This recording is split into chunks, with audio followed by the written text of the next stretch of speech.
Now I would really like to go into the matter of subject, so strengthening asset management through accrual accounting. I will first present a bit about the international research and standards, but the main part of my presentation will be dedicated to three cases, three examples, two from Switzerland and one from Colombia. And I will say a little bit about these two countries when I get to the examples. Well, if we really look at infrastructure in particular, this is of macroeconomic relevance because it is a large portion of the assets of government. So if you look at the balance sheet, well, I know some of you still don't have a balance sheet, but if you look at the balance sheet of those countries which do have one, it is actually a large part of their assets. And of course, this is not coming from nothing because it's also a large part of spending. So governments spend a lot on capital expenditure or investments or whatever you call them in the budget, and therefore also spend a large part of the resources available on creating and updating and upgrading infrastructure. And they do have a political, economical, and social importance because they contribute to the development of the countries.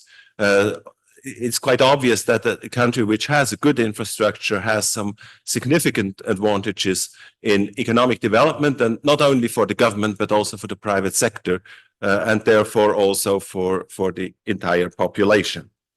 So, yes, really public authorities need information about infrastructure. They need to evaluate what is needed in terms of maintenance, but also what is needed in terms of replacement.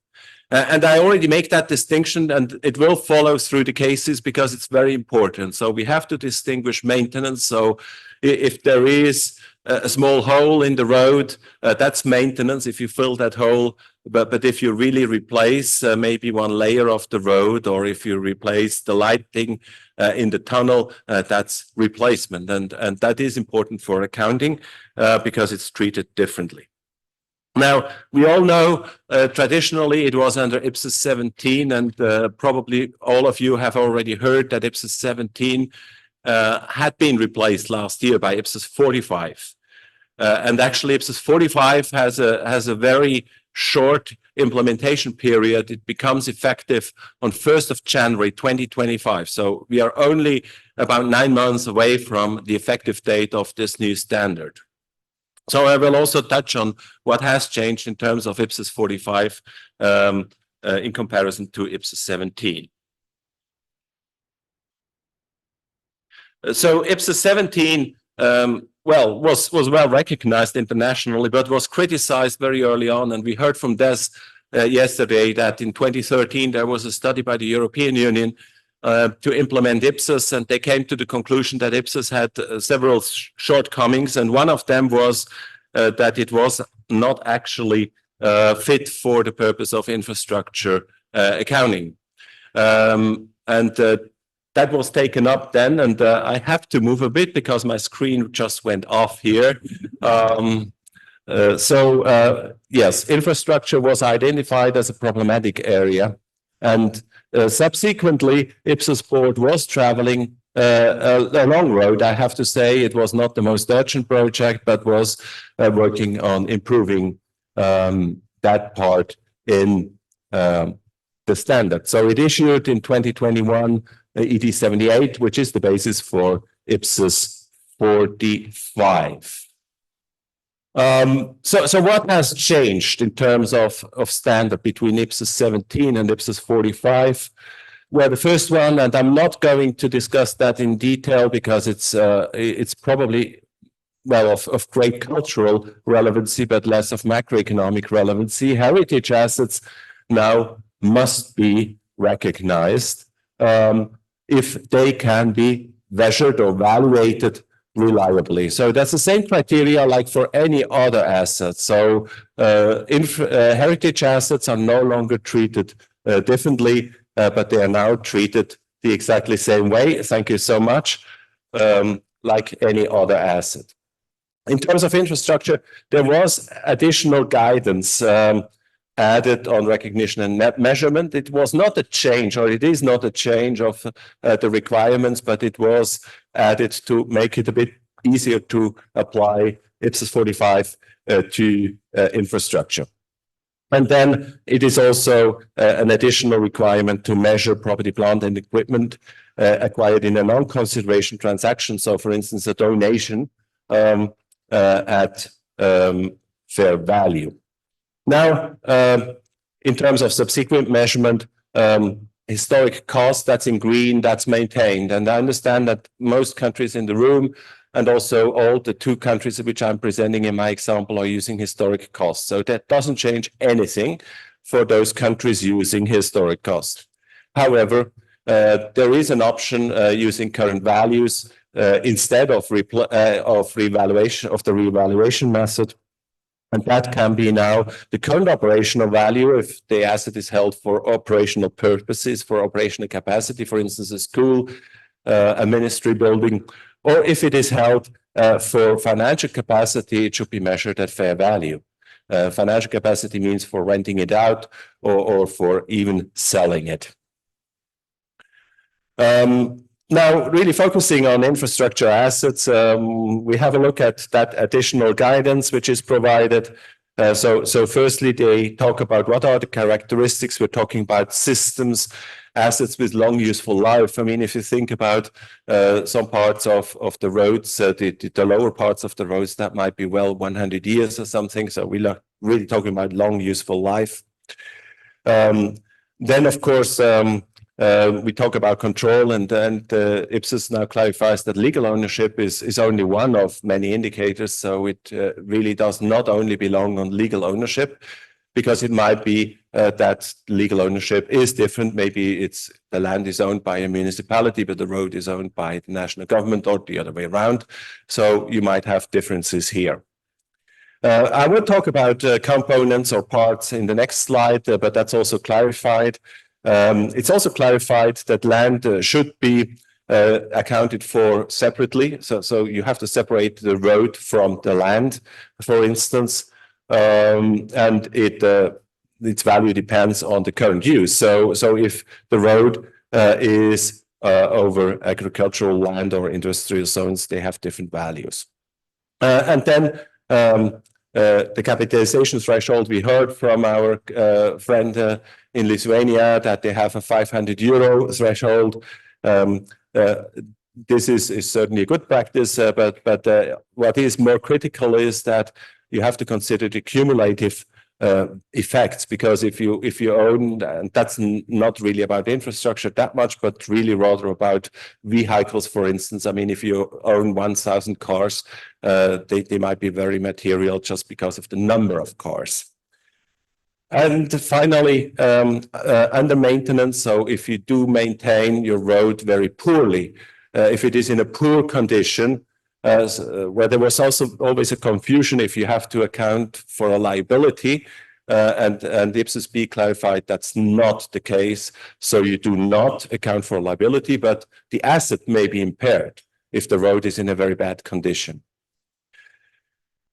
I go now into componentization, or into parts, because that's certainly one of the main issues we have with infrastructure.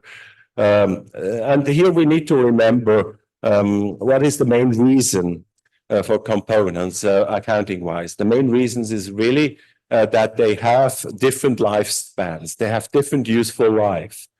This becomes very clear in the examples. But I just make one. For instance, if you look at the building, the air conditioning of the building might have a different useful life than the concrete structure of the building. Probably the concrete structure will have a larger, longer useful life than the air conditioning, which needs to be replaced earlier on.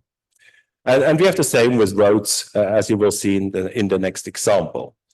That's also the reason why, and some people are very afraid that components mean really small details, that you sort of recognize a screw, or that you recognize a light bulb, or something like that, but that's not the case.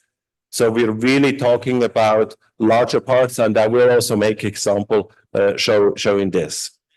However, still, it involves some cost, it involves some effort to do the componentization, even if it's not a very large number of components you have to recognize. Now, I get into the examples because I really think that should be the main part. And the first example is about Switzerland. Switzerland moved to IPSAS in 2007 at the national level. And I'm talking here about the national level in this first example. Some of the states, we are a federal country, have moved already earlier on. And the second example will be about a state, actually. So Switzerland is one of those countries which have implemented IPSAS quite a long time ago. Now, this, of course, also applies to the roads. And we have an agency which is called ASTRA, that's the name of that agency, which is responsible for the national roads. So we have national roads, we have state roads, and we have municipal roads. I'm not talking about state and municipal roads right now. I'm just talking about national roads, which are the main roads linking the country, mainly motorways in most cases. What happens there is really that it is very closely linked to the engineers. And you can see here a document. The title is unfortunately only in German. It is Zustandsbericht, which means it's a report about the situation of those road assets, about the condition of those road assets. And you can see it's 2019, so it exists for several years. It's done regularly. Now, let's firstly have a look at the accounting principles and guidance. In our projects we do around the world, we put a lot of emphasis that the accounting standards is just one part of the accounting guidance, the accounting regulation. Above the accounting standards are, of course, principles, is the conceptual framework, and below, further down, you can see you have accounting policies, you have the chart of accounts, you have accounting procedures, and you have even accounting instructions, which are very detailed very often, and only for a limited time period. But it's very important, and many people forget that it's not only accounting standards. So you cannot implement IPSAS by just adopting IPSAS as the accounting standards. You also need the other layers of that pyramid. And as you can see, actually, those in red are those which are really representing some guidance on infrastructure in case of Switzerland. So yes, we do have IPSAS 17, and from next year on, we will have IPSAS 45, which will not change anything in terms of infrastructure. Then we do have a national roads accounting policy. So that was developed internally based on IPSAS 17 and now updated based on IPSAS 45.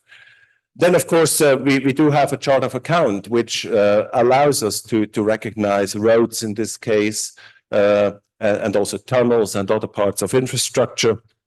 And it is actually designed in a way that it allows for the components to be separated. So that's very important here to mention that the chart of accounts has to be adapted in a way that it allows for components. Then we have the national roads accounting procedures. So that's the processes basically which are defined. And I'm going to enter into those in a minute. And then you have accounting instructions. Well, that's the famous year-end instructions, which are not specific to roads, actually, which are cross-cutting. But also we had at one stage a nationalization of roads, of some of the roads, and that was also done with an instruction which was only valid for a certain period of time for that nationalization. So if we look at that, and of course you can't read it, but it's just part of that report I showed you, and it's quite important to see. So this is a road, a national road of 36.79 kilometers extension. And actually what you see on the right-hand side is you see the different components. So you see about 30 components in total. for that road of about 36 kilometers in length. And it's a mountain road, so it contains tunnels, bridges, things like that. So that's what I mentioned. It's not going down to every light bulb, to everything. It's just a number of about 30 components. And you can see in red, shaded in red at the top, you can see those components which are actually now to be replaced. Why are they to be replaced? Because they reached the end of the useful life.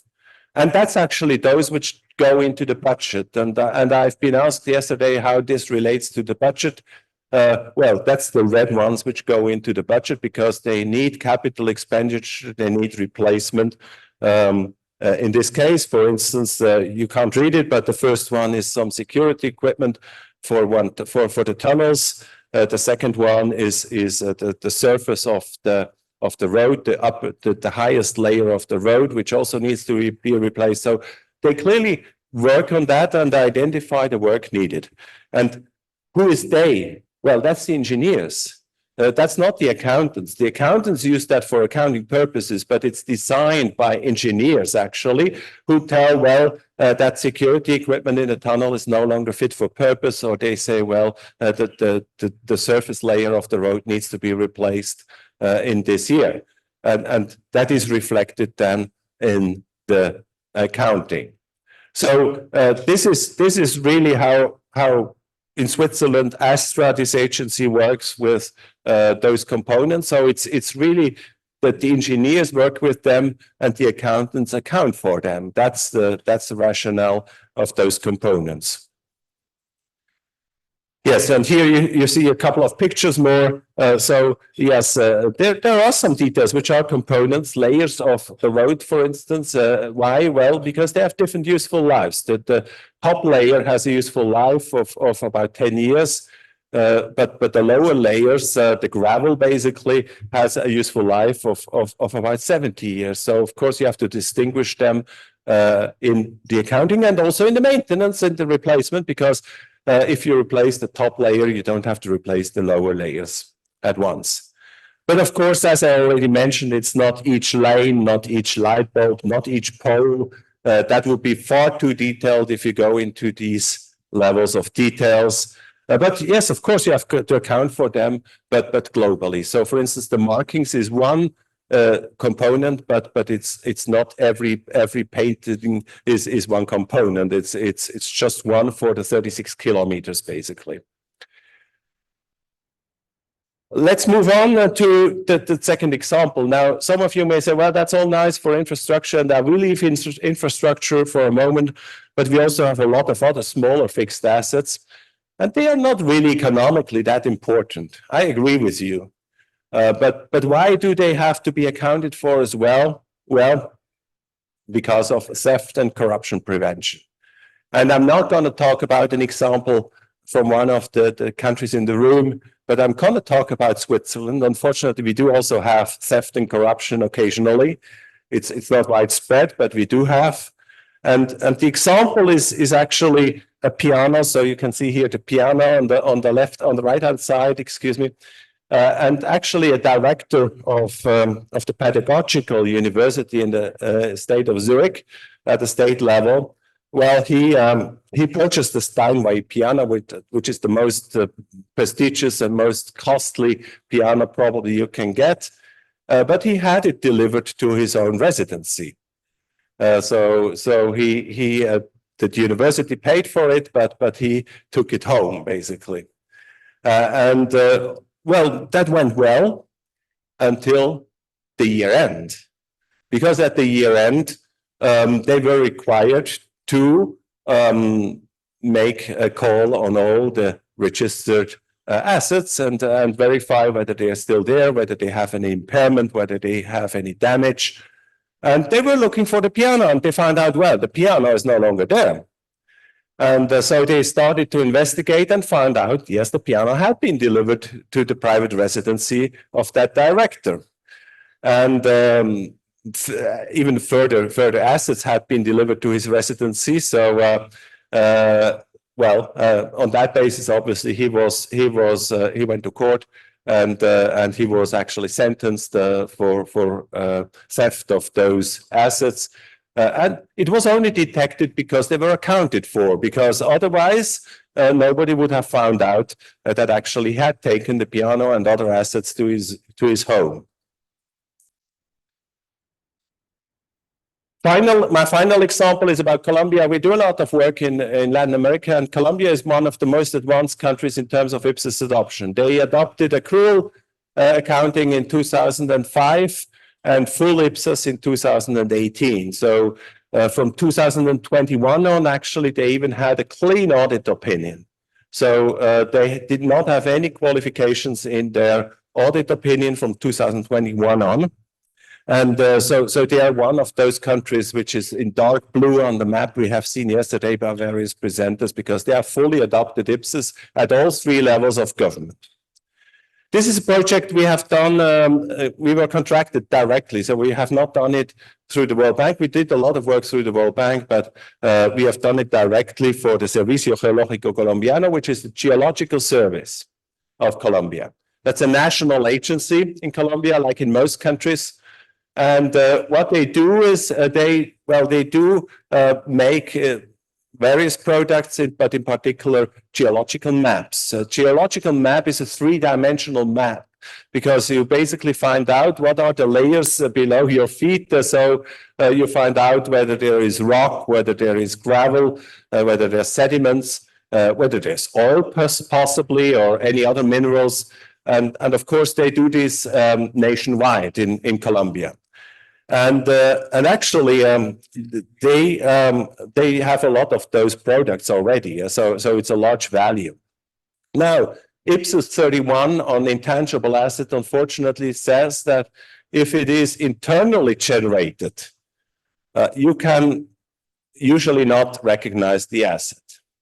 You can only recognize it if you can identify the service potential or the economic benefit, plus you can identify exactly the cost of generating the asset. And so this requires even more than accrual accounting. This requires cost accounting, therefore. And actually, the Servicio Geológico, this agency, had implemented from 2018 on a cost accounting system, so they can determine how much, for instance, such a geological map costs to produce. And we help them to identify which are those assets which have a service potential or an economic benefit, and therefore can be recognized, and also confirmed that only those for which the cost accounting information is available can be recognized. So what they do now from 2018 on, they do recognize those intangible assets which have service potential and economic benefits. And you may say, well, what is a map? But you can see here a pump, an oil pump. Colombia is an oil-producing economy. And for instance, yes, it is, of course, a very valuable information if you know where you can find oil, because you cannot find it in the entire territory of the country. It's only in specific locations. And that's, of course, a huge economic benefit you have. But you also have service potential, for instance, if you can do zone planning in a way that you protect the population, that they are not affected by landslides. That's a huge problem in Latin America. They have the Andes, they have high mountains, so they have a lot of landslides, and actually occasionally people suffer from landslides. And so zone planning is very important in that case, because you would not want to build your house in an area which is affected by landslides. And that's also a service potential. So yes, it is used actually for management purposes. So they do work on those assets which do have economic benefits and service potential and can be costed accordingly. In conclusion, well, firstly, the technical and the accounting information actually follows the same principles. So that's what I said. It's the engineers who determine what are the components, but the accountants use the components as well for accounting purposes. So it follows the same principles because it addresses basically useful life of the asset. At least at the time of the exclusion of of substantial work, the information is available. So if you do construct a bridge right now, nobody can tell you they don't have the information about that bridge. It's more difficult for historical assets, which might not be documented that well. So many countries actually start doing that from a certain inception period, which might be 2008, for instance, in Colombia. So in Colombia, they had the documents ready from 2008 and they started recognizing them. In Switzerland, it was actually a similar date. It was 2009, from where on they had the documents ready. Then, of course, before that, you need to do a simplified model because you only have rough information about the assets. But that will be phased out because once you replace the asset, you will have the information. So once you, for instance, replace the first surface layer of the road, you will have the information. And yes, IPSAS 45 does not change the accounting treatment, but it contains some additional clarifications. And therefore, it is, of course, recommendable to use it in your national accounting regulatory framework as well. With that, I come to an end, and thank you very much for the attendance. And I'm, of course, happy to take questions now or later on. It depends on our moderator.